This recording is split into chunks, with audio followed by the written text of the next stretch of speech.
Hi! Admittedly, I'm slightly losing track of what I've shared with you and what I haven't, guys. So I am going to mix some behind the scenes footage from our last shoot that I'm sure you haven't seen with some of my shorts all squished together that I've been doing about the D5. So I hope you enjoy this. It's something slightly different. Just if you're not so much into short content, but you like the longer videos, that's why I've done this, just to put all my short information about the D5 so far into this one video for you. And yeah, it will definitely be unique, that's for sure. A daily dose of inspiration with the Nikon D5. I just want to talk about, have any of you had a bit of a nightmare fixing the triangle eyelets, I'm going to call them? They're like little keyring things, but triangle. And they've got these little plastic case that goes over the top. Do you see that? I'm sure if you have a D5 you'll know exactly what I mean. Right, I spent days trying to figure out, don't laugh, how to get these on. Like, do you put the plastic bit on? You can't put the plastic bit on the metal bit and then put it on.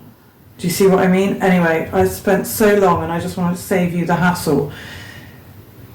On the plastic bits that I've got, there's not much bend in them, which is why I didn't think that you could put the metal keyring onto the camera first, fix the metal keyring on first, and then put the plastic bit over the top of the keyring after, because there's not much bend in them. But that, as far as I can make out, is what you have to do.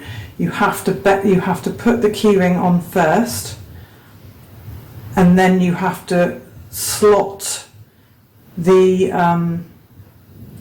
plastic bit over the top afterwards, and it does bend just enough. And I didn't break a nail. I don't care about breaking a nail. I do a little bit.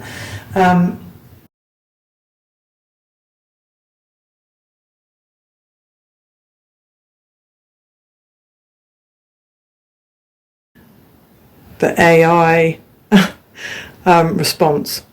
It was announced by Nikon Corporation on January 6, 2016 to succeed the D4S as its flagship DSLR. So the Nikon D5 was born on January 6, 2016. We should all celebrate its birthday every year, don't you think? So there we go, that's the first little bit of D5 daily dose.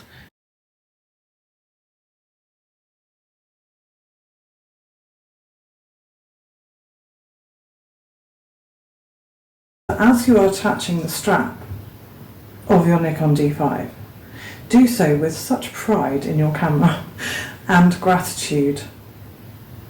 And as you attach the strap, set some intentions for what you want this camera to mean for your career, your hobby, whatever it is you're doing this for.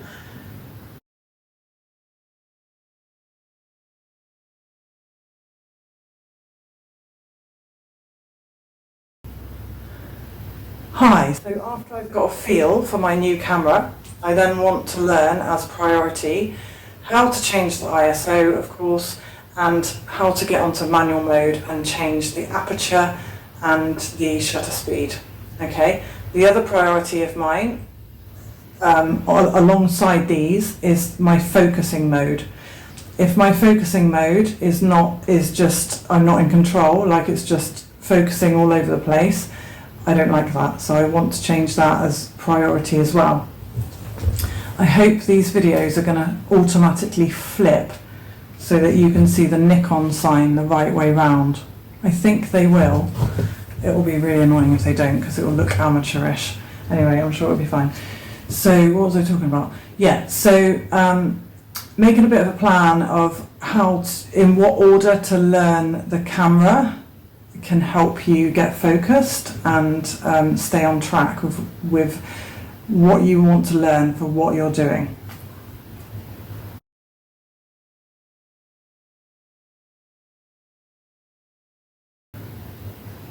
Hi, today we're going to be talking about PSAM on the Nikon D5, but you know, goes for DSLRs in general really.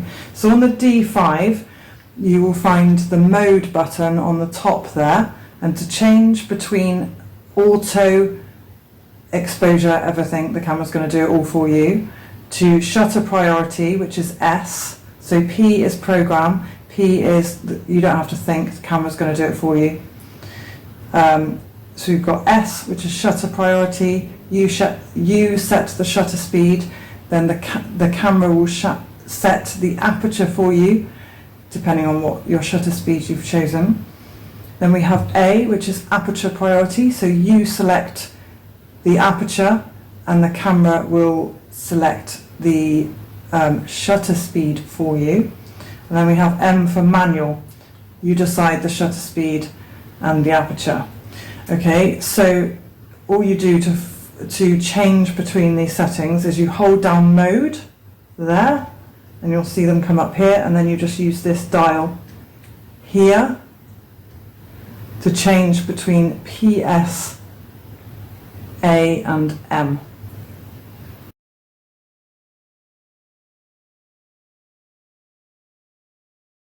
On the Nikon D5, how to change your shutter speed and your aperture. Here we go. Unpause. Okay. Is this clear? Right. So first of all, holding in mode to get to manual setting, using your thumb on the wheel. So to change your shutter speed on manual, hang on, get the light on for you. You just use this dial on your forefinger, and to change your aperture you use the dial on your thumb. How easy is this, guys? This is what I love about Nikon cameras. Just super easy, everything's there. No excuse not to be using manual, guys. Literally, you've got your thumb for the f-stop, you've got your index finger, forefinger, is that the same thing? I hope so. You've got your index finger for the shutter speed. It's as easy as that. Just, it's so quick. If you want to quickly change when you're on a job, like maybe you're at a wedding and oh, you need a bit more light in, just change it really quick. It's fine. Just don't go back to P. Don't go back to P. It's fine if you've got like maybe a situation where something's just jumping out in front of you. You've just picked up the camera, right? The camera's on the settings that you were using yesterday. Maybe it's night time or something, you were using it and the camera's on all these crazy settings, and then you're out the next morning and it's during the day and it's light and something jumps out and you want to take a quick picture. That's when I would use P, because it's either use P and get the shot, or faff around and don't get the shot. Like, you know, like maybe you have literally 5 seconds to get that shot. You're not going to go, oh, I have to be loyal to manual mode. Oh, how do I do it? Oh, it's gone and I even missed the moment myself and didn't take it in. Right? You're not going to do that, are you? You're going to quickly just wang it on P and let the camera do it and just hope, you know, and then all you've got to do is compose the shot and focus it.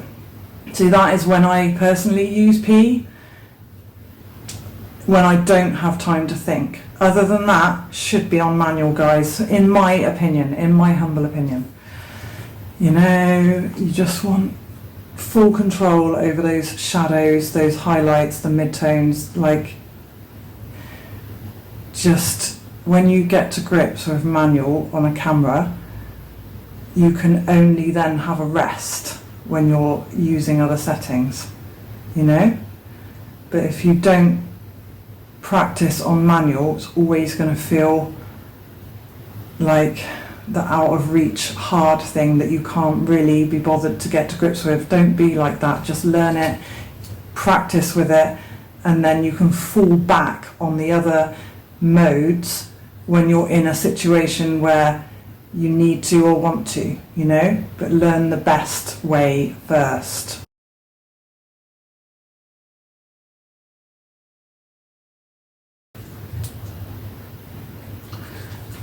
To change your ISO on the Nikon D5, it is so easy, guys. As you can see, I'm just going to bring the light on by turning the on button round like that just brings on the little light for you. Just press in your ISO button. It's right there, guys. Like, look. Oh my goodness, look how close it is. Just making sure I'm turning the right wheel. Oh, hold on. It's so easy. I don't know how to do it. Right, hang on. Yep, it's the thumb. Okay, so ISO button there. It's because I was doing it backwards, that's all. So you have to hold it in. You can't change it. You can't change the ISO without keeping it held in. Do you see? So you hold it in and then it's the back wheel. So in terms of if I was actually holding it properly. Okay, I might have to start that again. So press the ISO button. Yeah, but I can't see what I'm doing like this. Oh. So press the ISO button, turn the wheel. So easy, oh my goodness.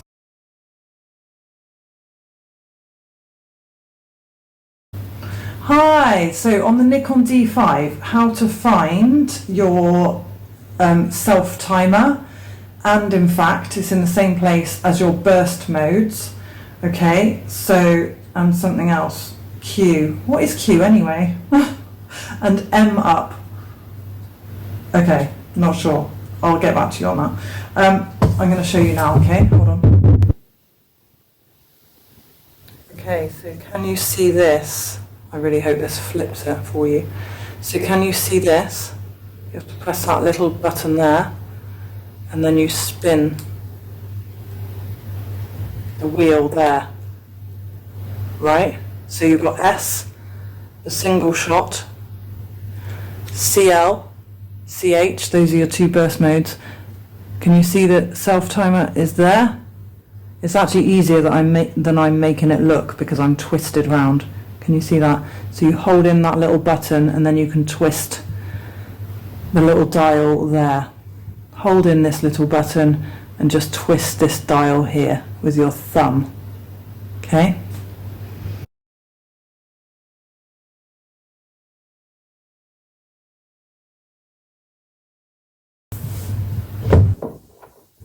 Hi guys, just changing the white balance on the Nikon D5. It's super easy. In the oven, I can show you how to do it.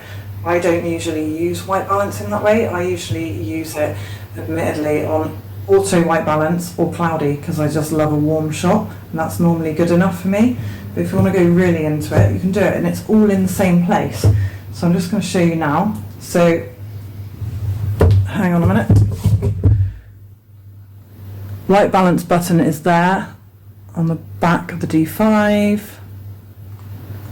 So holding that in, then you use this thumb dial here to make your way around. So you've got aperture, there's tungsten and all of the usual stuff, and your cloudy and your flash, and then you can get where it says K. Do you see where the number's coming up? Hope you can see this okay. So then if you want to change the Kelvin, you just use your finger dial there on the D5 to change the number of the Kelvin. So we're on 4,350, 4,170, 4,000 K, and you can just change it all the way with that finger. Okay, so I hope that makes sense. Another one that I think is important to note is the image quality. Where to change the image quality. So you're shooting in RAW, of course. You're shooting in RAW, aren't you, guys? Come on. You are shooting RAW, right? You haven't got a D5 shooting JPEG, have you? No. You wouldn't do that, would you? So we're in menu, down to the camera icon and down to image quality. And then you can choose if you have two memory cards in at the same time. You could select RAW plus JPEG fine, and then you've got the JPEGs that are easy to view, but you've also got the RAWs, and then you have a backup. It's quite a good option, quite like that option.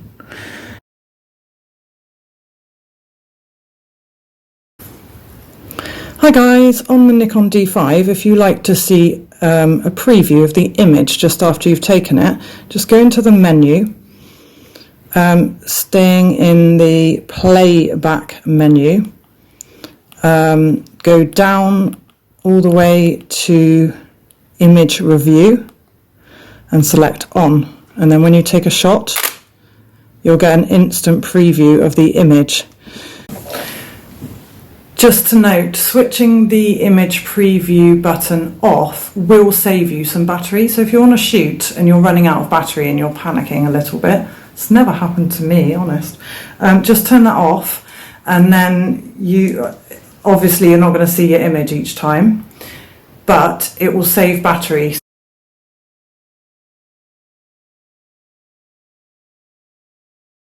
I just want to just mention something that I've always been careful of. John Bigglestone, who this channel is in memory of, kind of showed me this, because I used to get a very dusty sensor a lot, all the time actually, and I was forever having to go to Bristol and get it cleaned.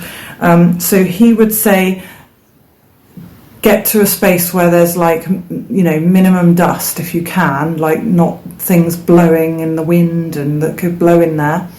And just try and, when you change your lens, just try and do that as quickly as possible so that the lens is off the camera for as shorter amount of time as possible, therefore minimizing the amount of dust that you get into your camera. So I'm quite careful about this now, and I tend to tilt the lens down when I change the lens, because I just feel like if you're doing that, right, so you hold the button there, of course, and then twist, right? Just line up the white dot when you're putting the next lens on, right? But if for example, you go, oh, I'm going to change the lens, and then I hate doing this, and then you just leave that on the table and you go off and you look for a lens, and then the dog comes up and sniffs the camera, I don't know, whatever, life's going on while this beautiful camera is left open to the elements. It just doesn't feel right for me. It's not a good idea, because things can just land in there, dust from around the room that's just floating in the air is going to land in there. I hope that already hasn't happened, me just doing that. See, it's a habit for me not to do this. So the best thing to do, in my opinion, is to hold the camera like that, get the lens ready that you're going to change to, and just try and be quick, basically. So just press the button, turn it round, put that down like that, but don't let it fall over. Have your next lens ready, quickly put it on, tilted down, away from any dust and stuff that could be getting in. So as I say, just line up the white dots, twist it round, and you're in. And then to release the lens, you just press that button and turn the lens round. And then you'll probably, hopefully, find that you have to clean the sensor less often if you do it that way. Have fun! What lenses have you got? I'll probably be really jealous, so don't tell me. So on the Nikon D5, changing from autofocus to manual, there's a little switch just down here. Can you see that? It says A, F and M. There, it's literally so easy to find. But obviously don't forget, if you want to shoot manual focus, to change on your lens as well.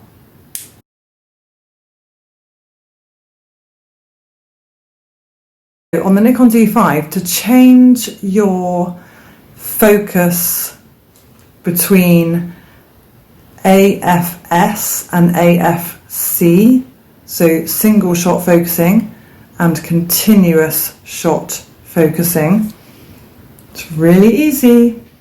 See the little button where you can change between manual and autofocus on the side there? There's actually another button, that's a switch, but there's actually a button on the top which you hold in, and then you come over to the menu, the screen at the top there, and with your thumb you turn the dial. So I'm holding that in, that little tiny hidden button. If you don't know where it is, a bit of a nightmare to find. And then I'm turning the dial with my thumb.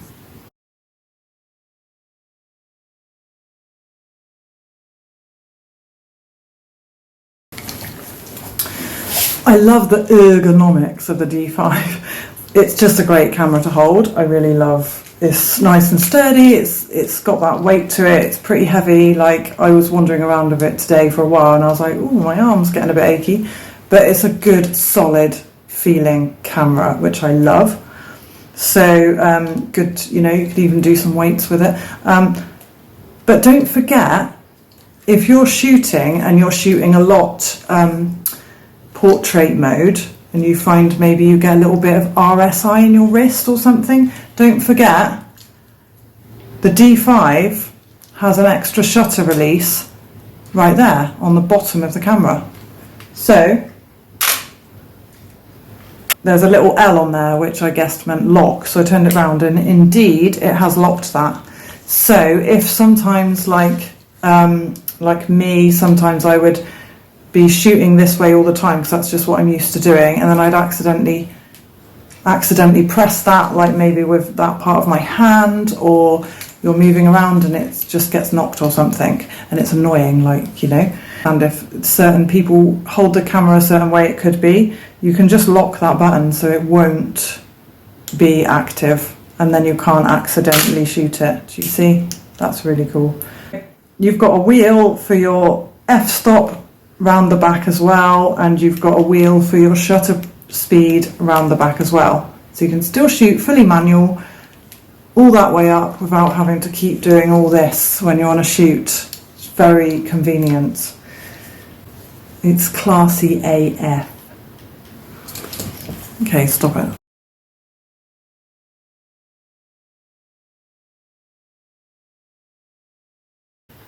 I feel a sunbathing break coming on.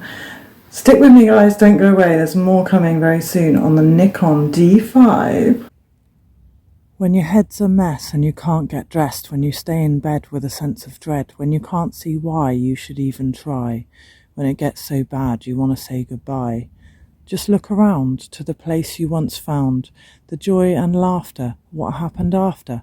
Did you suddenly doubt, think you're worthy of nought? Were you scared to lose your soulmate, your muse? Or did you just start thinking? Did your heart start sinking? Did negativity creep in? There's no way you could win. Not until you take a big step back, calm your mind, get back on track. Be kind to yourself, you're doing your best. Sometimes in life, you just need a rest. 2 steps forward, then 1 back. It's perfectly normal, there is no hack. Just don't give up. Reach out to others, don't be alone, come out from the covers. It'll be okay, your light will shine one day. One day you'll find you left it behind. You left the war, walked out the door, stood face to face with joy and grace. You didn't look back or focus on lack. You needed no proof because you found the truth. You found beauty in places you didn't know were there. You had endless compassion. Your pain made you care. You went on and helped others find their way. Because you suffered, you knew what to say. You had respect for darkness and all that it meant. It made you so grateful for the time that you spent finding the way out into the light, learning the lessons, getting through the night. And here you stand, strong as ever, with such clarity, light as a feather, ready to face all that life brings, with a new sense of self and a new pair of wings.